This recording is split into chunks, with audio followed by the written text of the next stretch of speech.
Hey Alicia, how's it going? Good. How are you? Good. I'm glad you came in. What have you been up to? Nothing. I don't do anything. You don't do anything? Well, it must be nice. Sometimes. Sometimes it's boring. Yeah. Well, I think before we kind of jump into stuff, it's something that we have to go over with everybody is the confidentiality agreement. Um, when I say that term, you have an idea about what I'm talking about. Mm-hmm. What's your take on confidentiality? You won't go talking up the town. Right? Yep. Yeah. So basically, it means that anything that we talk about stays between us. Um, the only exceptions to that is, um, like if you indicate that you might hurt yourself or someone else. Maybe if records are subpoenaed by a court for some reason or something like that. Um, and then also, uh, because I'm still a graduate student, I have a supervisor that kind of watches over everything that I do to make sure that you get the best care that you possibly can get. So, um, does that sound okay with you? Yeah. You're okay with that? Yeah. Okay. So, I guess what brought you in? What would you like to talk about? Me and my family have been going through financial difficulties, Mm-hmm. job transitions, and job losses. I don't work, I stay home, Mm-hmm. which stay home, don't pay for daycare, but have no money income coming in. Right. Go to work and pay for daycare and then still have nothing because you're paying for daycare. To trade off. Yep. Yes. Mm-hmm. So I stay home. My husband works. Life happens, I guess, and he loses a really good job, and then we owe back taxes and this and that, and it seems like an unending struggle. Mm. And maybe because I'm in this situation, but I don't think we really like blow our money on stupid stuff. Like we don't really have nice cars or fancy clothes or anything like that. Just Mm-hmm. bills and food and everything else just piles up and piles up. Right. So now we're in the process of filing for bankruptcy. Mm. Okay. Stresses me out. I don't like money problems. Um, I'm sure that is stressful. Yeah. Um, what what are you guys doing to kind of address that issue? We've looked into borrowing loans and stuff to pay back anything, but then you got a loan with interest and all that. We can't qualify for a good enough loan to pay off everything, so there's still be stuff not paid off. And you had a baby 6 months ago, so there's a bunch of medical debt now that was uncovered by insurance. Mm-hmm. And so this really feels like the last resort option. Filing bankruptcy, Right, the last resort. right. Mm-hmm. And that doesn't, it's going to sound really superficial, but it's more of the embarrassment part of the failure Mm-hmm. part. And when you have to admit that you had to file bankruptcy and start over. Right. So you're worried about what other people are going to think about what you had to do. Yeah, and they look at you in a different light, and it's not, you blew all this on whatever, and you weren't financially responsible, and you weren't doing what you're supposed to be doing. Mm-hmm.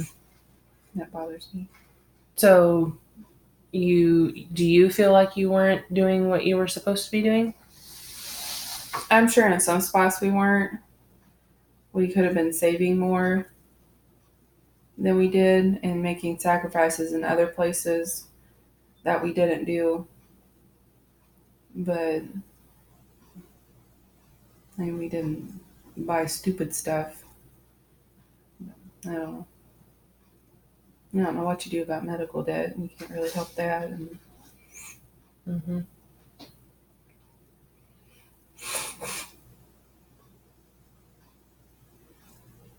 So you're what I'm hearing is you're stressed, mostly because of your worrying about what other people are thinking about how you handle the situation, or is there more to it than that? I don't. I hate to say it because it sounds really superficial and self-absorbed. It bothers me that we're gonna have bad credit for however long you have bad credit for now, and all that other stuff. But on the other hand, it's very relieving that our debt's going to be paid off into lower monthly payments, Mm-hmm. and all of our debt ends in 3 years, and then we'll be debt free, Mm-hmm. which is relieving. Sure. But it's also, what are we going to do in between if we need to buy something with credit, and now we can't because our credit's trash? So it's all those. Unknowns Right. coming up. Right. Mm-hmm. So what do you think are some things that you can do to plan for some of those unknown things that might come up? I think we need to, as a family, be more proactive of holding stuff back and putting stuff in a savings account and putting stuff away. It's not all his fault, but my husband is not very good at, if he sees something he needs for work, he'll just go out and buy it on credit, whatever. He said he needs it for work, so he gets it. Mm-hmm. And he doesn't look around for deals and stuff like that. He sees something right there, and I'm not that way. I like to look around and check out all my options, and then so now it's a fight between me and him of how we spend our finances and what we do with it. He doesn't worry about the future, and I do. Mm-hmm. He lives in the moment. Mm-hmm.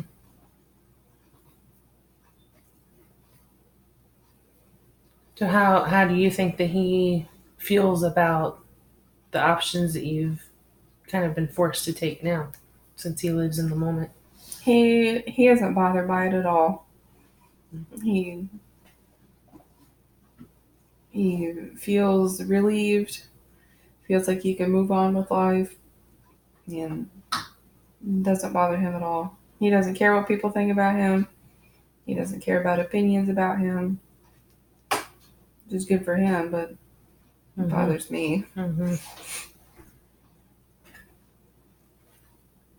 What kind of have you had any discussions around that so far? Here, a few here and there. I haven't delved too deep in our problems, but he's made mention talking about how he's set with all the stuff that he needs, and he doesn't need anything else. He doesn't need to replace anything, and he doesn't. I think he realized that he was buying stuff just because he wanted new, better stuff, Mm-hmm. as just because he wanted it. That's how he's always lived his life. If he wanted something, he went out and bought it, and that was that. But now with everything else, different job, you can't do that anymore, and he's trying to change his habits. So changing habits at least is, it sounds like he's starting to address some of those habits and try to make changes for the better, right? He's starting to, but not as quickly as I want him to. Mm-hmm. He doesn't move in Alicia speed. And that bothers me. Sure. Yeah. So I think we've talked before a little bit about maybe some thoughts on control, Yeah. and sounds like that's another area that you're kind of seeking a little bit of control in, right? I like to control everything. Mm-hmm. And he usually doesn't care, but some stuff, he used to be this big pushover, and now he's not anymore, which bothers me because I used to be able to get my way and control everything. But But now sounds like he's starting to take a little bit of that control back. And now I'm trying to change my habits to let him do that. Because I guess he is responsible for our family, and it's his role as the husband and father is to be the leader. So, correct me if I'm wrong here, but sounds like maybe you're maybe struggling a little bit letting him take on that role. Yes. Because he doesn't do it my way.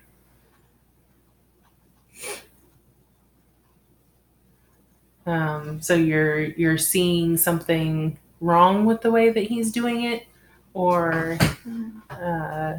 it's just not the preferred Alicia way. It's not the preferred Alicia way. I'm sure he's doing it just fine. But there's something that could be changed a little bit different that I would do it. So tell me a little bit more about that, about feeling like things could be done a little bit different, and why you think you need for it to be done a little bit different.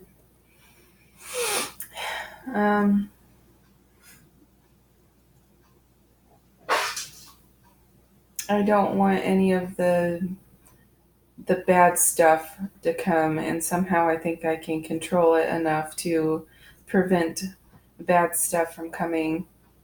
Obviously I can't, because we're in the situation that we're in now. So if I give someone else the ability to take over something and do it their way, bad stuff will come from it. So it sounds like you're saying bad stuff will probably come no matter who's in control, but it's worse if it's coming outside of your control. Right. I don't know why, but that's just how I feel. Well, I actually I very much understand what you're saying.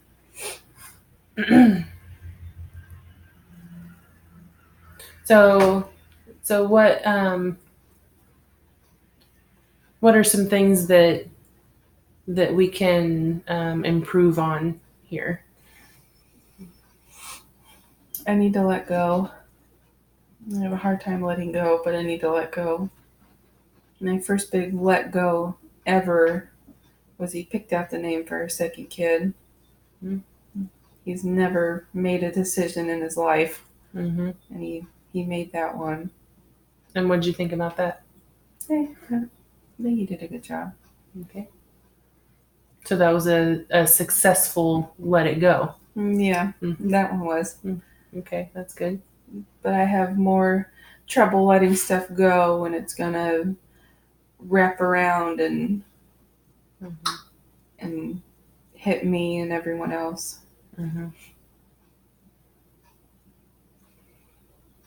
So let's think about some day-to-day small let it go situations. Instead of focusing on big ones with big consequences, let's look at some little practice ones. What are some things in day-to-day life that you think you could maybe let go of a little bit? I discipline our children. Not that he doesn't do it right, or not that I don't agree with the way he does it. But if he's yelling at them or telling them not to do whatever they're doing because it's wrong or it's a stupid idea, I've found that I have to voice my opinion over and try to take over his fathering them. Mm-hmm. And I try really hard not to. And sometimes I succeed in it and sometimes I do not. Mm-hmm. So what's a better alternative to voicing over him? I think I just need to let him go. Just turn around and walk the other way. Mm-hmm. Don't even go over there for a little bit. That's I've personally experienced times when that was very hard to do, to just kind of take a step back and trust that the person that is engaging in the situation is doing it for the best. It can be really hard to do that.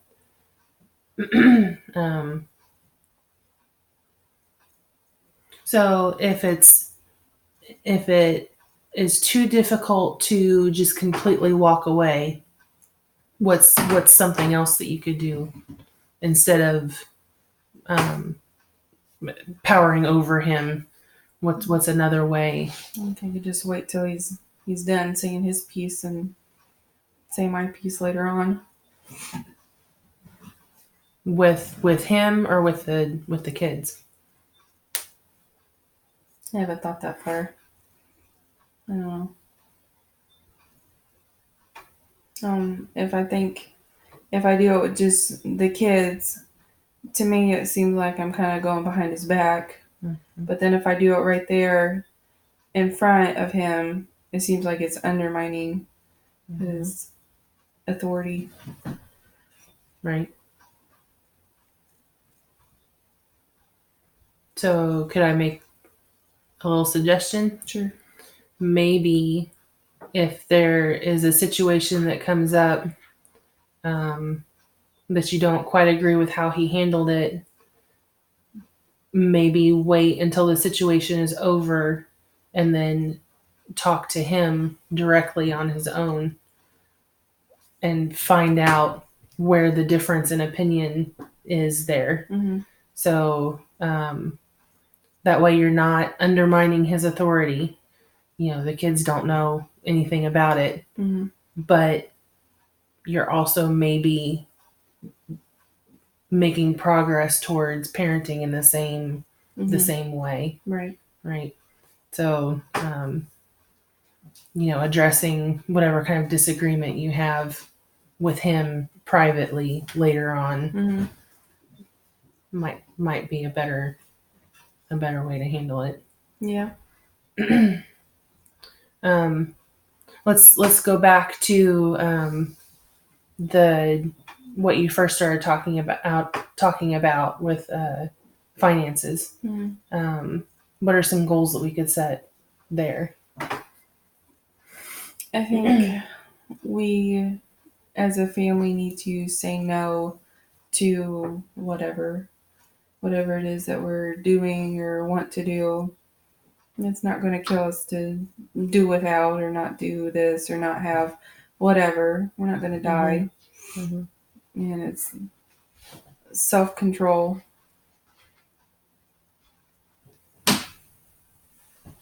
So what's the best way for you to measure that self-control. So instead of just setting out and saying we don't have to do everything we want to, how can you set a measurable goal for yourself to meet? I think if there was an amount that we saved up, and once we saved up a certain little amount, then you can go treat yourself, I guess, Mm-hmm. and do some activity or whatever. Mm-hmm. And you keep building from there until you get a cushion. Sure. Yeah, that would be a good way to start.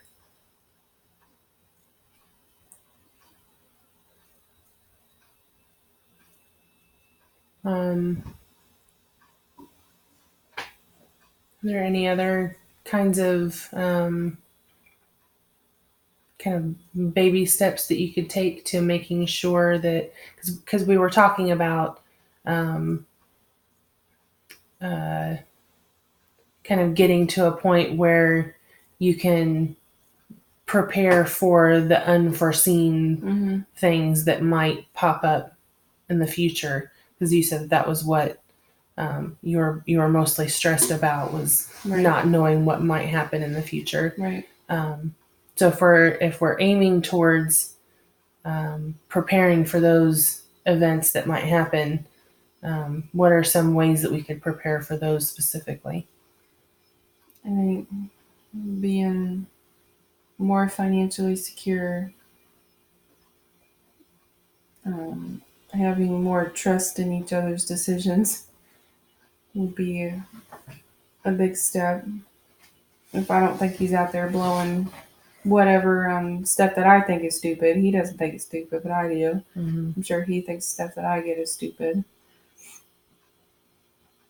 Having a better, I guess it all boils down to having trust, more trust in each other.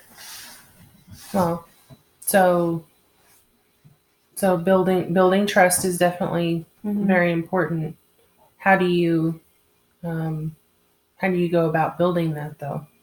What are things that you can do together, expectations that you can set together, so that you can build the trust?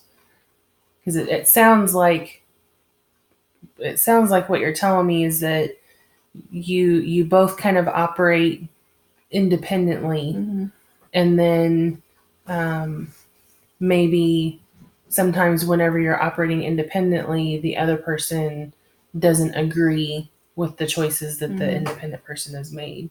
So if we can kind of take a little bit of that independence out and make you operate more together, maybe there wouldn't be those disappointing moments.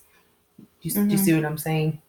So I mean, that's correct. I mean, I might be kind of guessing a little bit, but if we can take a little bit of that guesswork out and clearly define certain boundaries, maybe you can start to work towards building that trust in each other. So what can you think of anything that might kind of define those areas? Budget. Okay. Having a this is for this and that's for that, and that's all you get. That's a very good. I had someone tell me a long time ago that when they first got married, they gave themselves an allowance of, I think he said like $20 or $30 a week, and that was for your own spending. You do whatever you want with it. You roll it over to the next week, or you just do whatever. And I thought he was stupid, and that was a dumb idea, but it makes a lot of sense now. Okay, so let's see if we can maybe write down a couple of these ideas, and then we can come back later and see if any of them are helping, or if something needs to be adjusted, or maybe you come up with other ideas between now and then.